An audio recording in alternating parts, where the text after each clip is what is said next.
Okey, so macam biasa kita pergi dekat yang namanya viral video dan kita tambahkan gambar produk korang.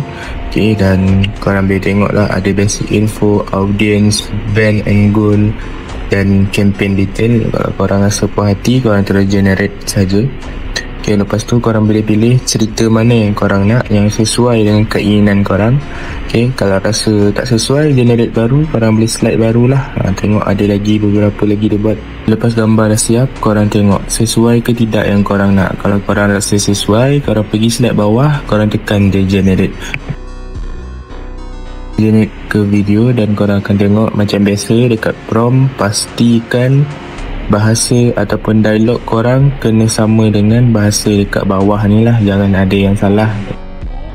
Kalau dah puas hati dengan semuanya, korang boleh tekan generate.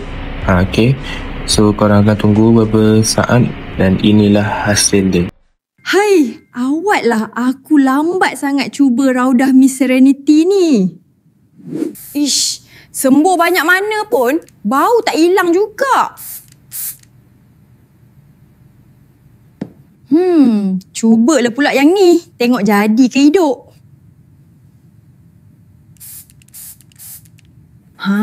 Barulah sedap nafas. Wangi semerbak.